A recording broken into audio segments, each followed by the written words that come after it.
Welcome back everyone to Bushwick's Review Hub. Today we're going to be doing a movie that's a personal favourite of mine, and it's called In the Heart of the Sea, and it was made in 2015 by Ron Howard, and it stars Chris Hemsworth, Cillian Murphy and Tom Holland, and a couple of other stars that are actually in this movie that are really good.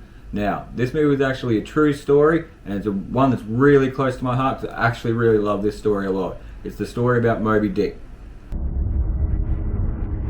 Now, we all know Moby-Dick was a fictional novel written by Herman Melville in 1851, but the actual story behind that is true. He had to, embellish a couple of little things for other people or for the book's purposes anyway so people would buy them, but in actual fact there's a true story behind this book.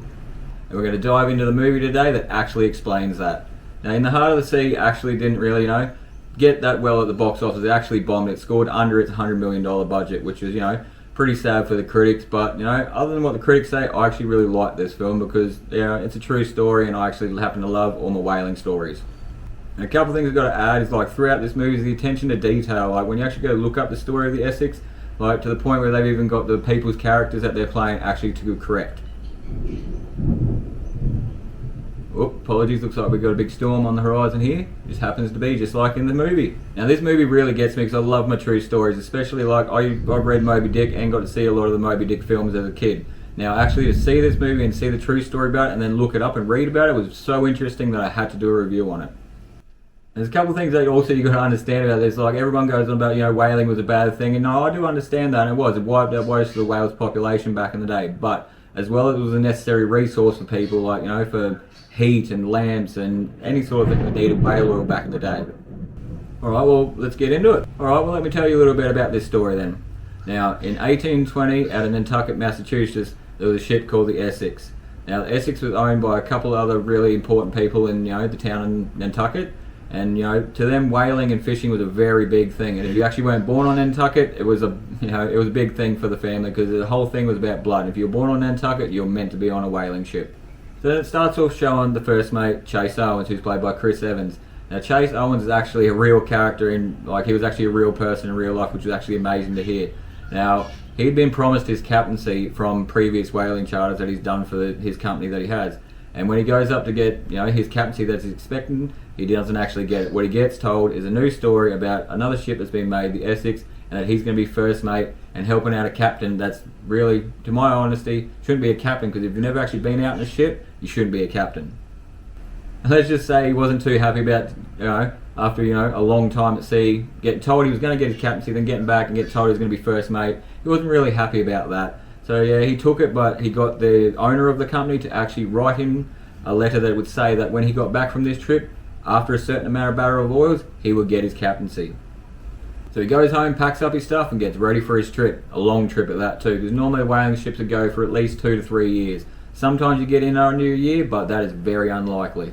So he packs up all his stuff and heads for the newly fitted out ship called the Essex, which apparently was meant to be a lucky ship, apparently. And this is where you actually get to see Tom Holland's character pop up, whose name is Thomas Nickerson. Now, he's actually a real character as well, out of the actual Essex story. Now, he was a 14-year-old boy that was born an orphan, that was raised on the wharves, that really wanted to be called a man. So the first thing to do when you're a man is to get on a whaling ship and head out and see the ocean. Now, I like the little details that they do in this, to the actual fact of they must have actually got the log off the Essex to be able to actually tell you how much stuff happened, because in a whaling ship, every day they logged everything that happened. If they seen a whale, if they didn't see a whale, if there was a storm, if they hit anything, if they caught anything, it's actually quite amazing the details that go into this movie, to the point where they even say it was a month in that they actually hit a big storm and it actually damaged the ship quite badly because of, I reckon, of the captain's inaccuracy to be a captain, because he'd never been out at sea. And they were real bad damage to the stun sails, which are actually a set of sails that they set out along the actual beam that they have, another boom that goes out, and they set these other sails down to gather more speed. But because they hit a storm going, faster than what they were, it got them in a lot of trouble. So luckily they survived the storm without any injuries, but there was a lot of damage to the boat. And the captain originally wanted to turn back to Nantucket, but Owen Chase, Chris Hemsworth's character, actually talked him out of it and said, no, let's not turn back, because realistically it would look bad on you and it would look bad on me if we turn back right now with no barrels of oil. So reluctantly, the captain kept going. Then it was apparently about 3 months at sea, they reckon, they actually seen their first whale and got to get him. And it was just a normal little sperm whale that they found, but after that they actually hadn't seen a whale for like over a year, so they decided that they'd go around the Cape Horn. Now, no, some of you people might not know what the Cape Horn is. Well, Cape Horn is actually right at the furthest bottom of Chile, and it was one of the main trade routes back in the day before they opened up the Panama Canal. And you used to have to go around the Cape Horn to be able to enter the other side of the oceans. So yeah, the Essex rounds the Cape Horn to the Pacific and starts their look for more whales. But reluctantly again, no whales. So they ended up going to a couple of islands, chatting with another couple of whalers before one whaler actually told them there was a place called the offshore grounds where no one had really gone, and it was full of whales. So the captain, first mate, and second mate, Cillian Murphy, who's playing another real character who's actually called Matthew Joy, they all decide, stuff it, we're going to go to the offshore grounds, try and get us some whales, get home as quick as we can. And when getting to the offshore grounds, yep, exactly what they thought. It was like heaven. There was whales everywhere. So what they do, they decided to anchor up, start whaling. So apparently they dropped their whaling boats and off they went. And now this is where it gets interesting because it's actually a true story. It even has accounts by Owen Chase himself, when I looked it up, that this actually happened. When they first went out, they dropped their 3 whaling boats and they went out. Now, as they were going out, apparently Owen Chase's boat actually got flipped by a whale. A whale breached and knocked his boat over, damaging it, sending him back to the ship.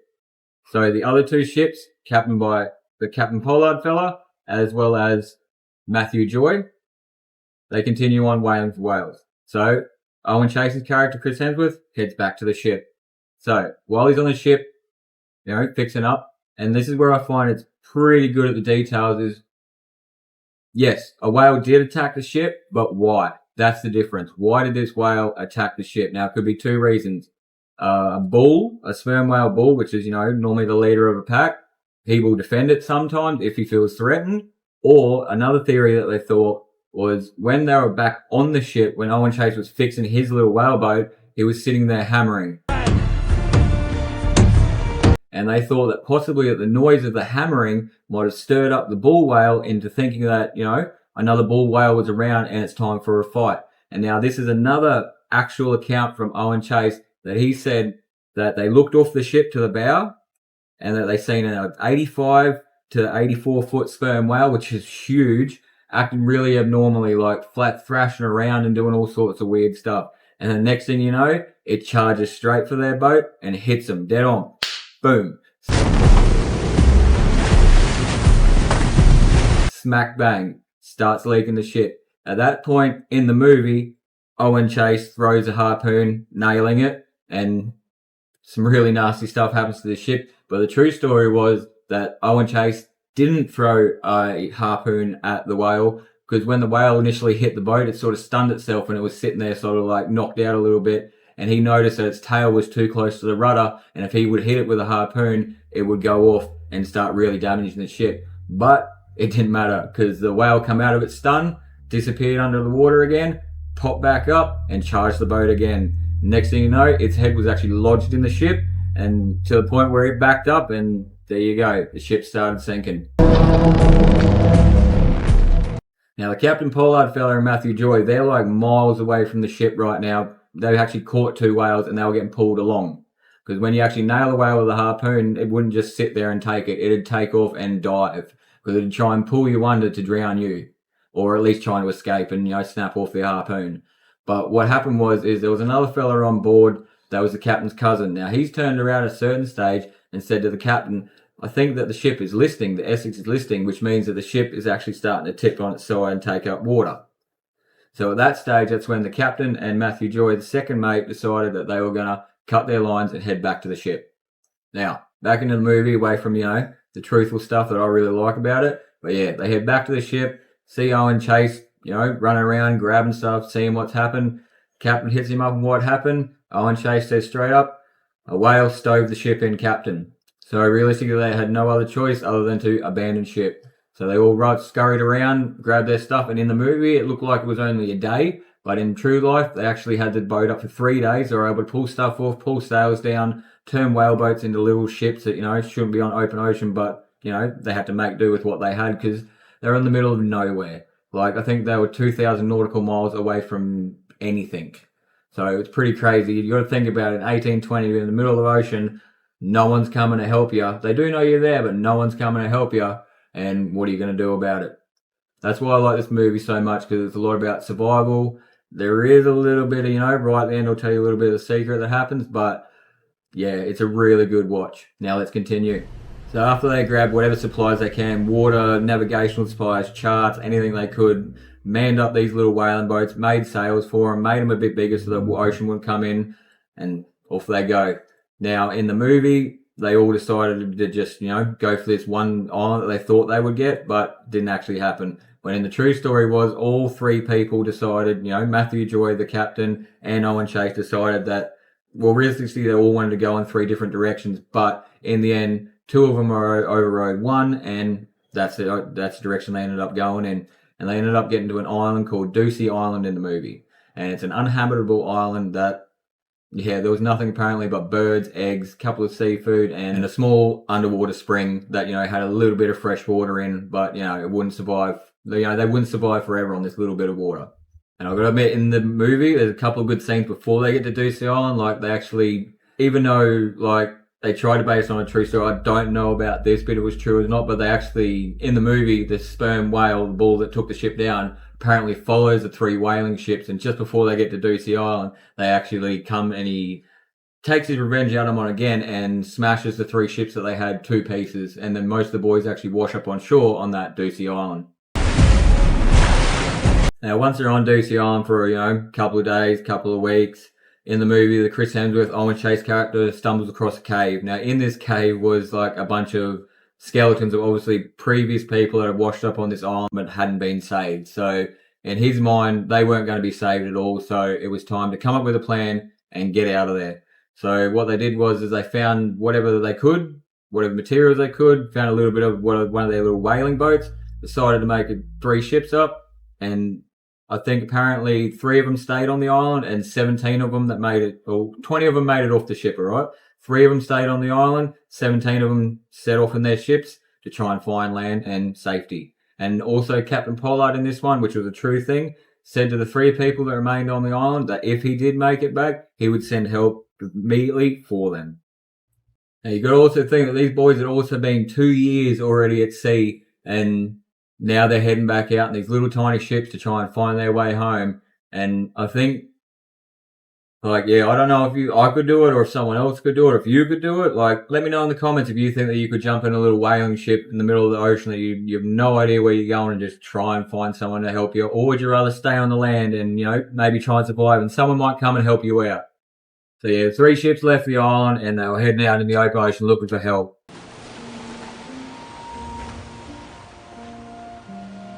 Now, one had Captain Pollard, one had Owen Chase, and I'm not too sure who the other fella was in the other boat, but it ends up that fella in the other boat, unlucky to him, didn't have the navigational stuff like the other 2 boats did, and happened to get lost.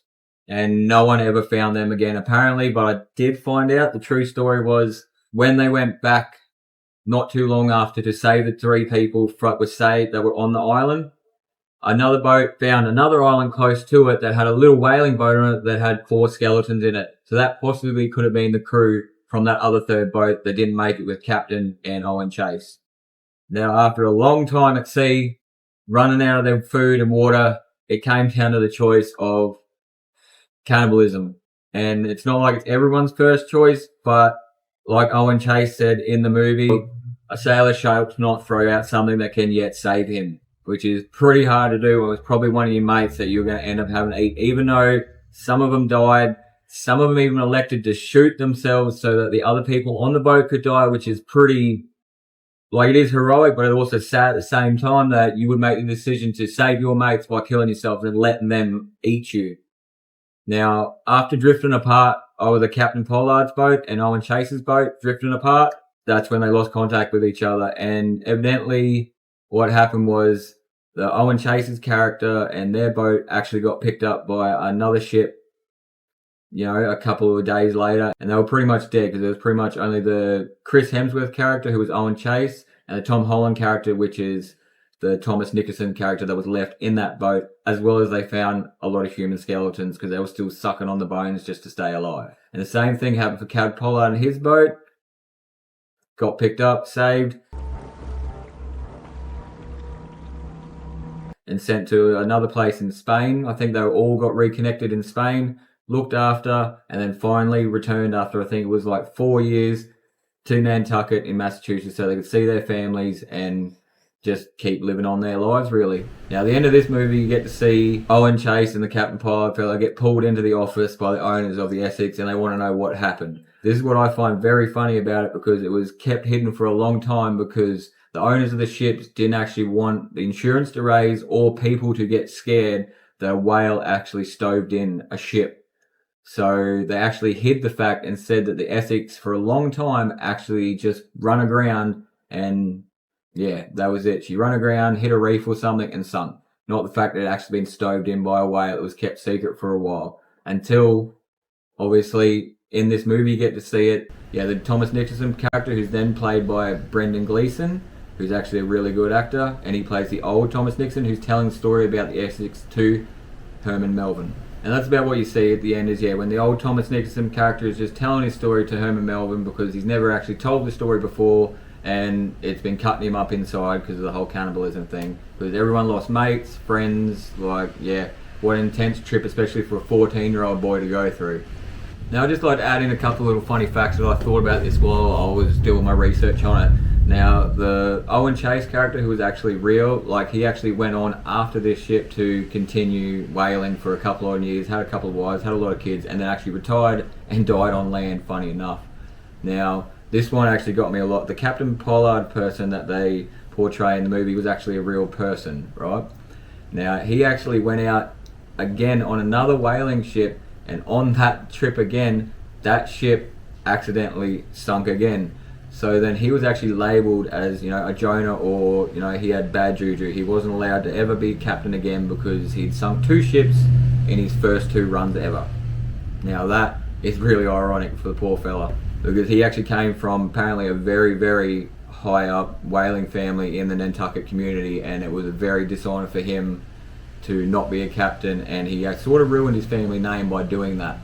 And then it was just cool to see, like, you know, the Thomas Nicholson character, he actually ended up, you know, he went back to sea. He actually went back to sea with the Captain Pollard when he actually crashed his ship for the second time, which is just hilarious that he decided, you know what, I'm going to go back with the first one that, you know, I almost died with, so that's just awesome.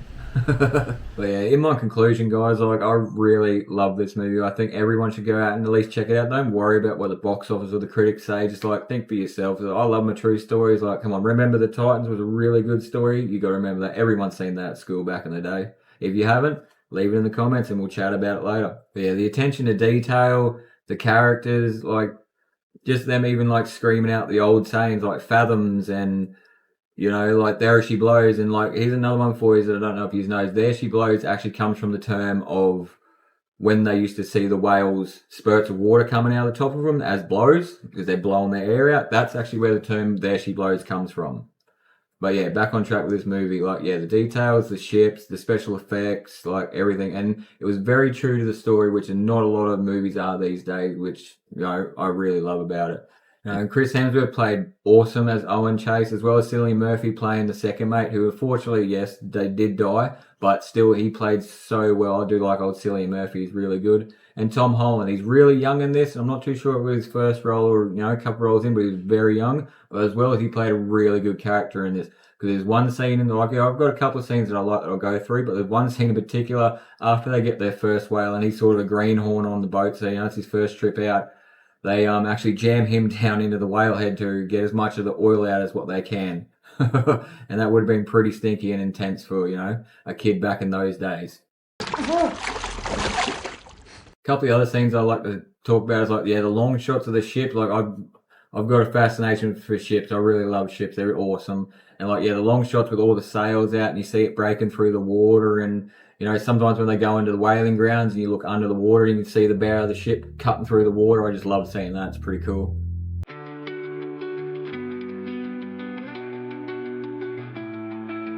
But you guys let me know what you think about it. Go out and check this movie out. Come back. Tell me about it in the comments. Tell me if you liked it. Tell me if you didn't like it. Who cares? We'll just have a chat about it. Everyone's got their own opinions, and in my opinion, this movie rocks. Don't listen to what the critics say, what the box office says. It's actually a really good movie. I'd just like to add in there, if anyone's new, don't forget to like, subscribe, and all my old subscribers. Thank you for watching my videos. Really appreciate it. It's been a long trip. I'm almost over normally 100 videos now, and we're almost getting there. So don't forget to like and subscribe, and I'll catch you on the next one.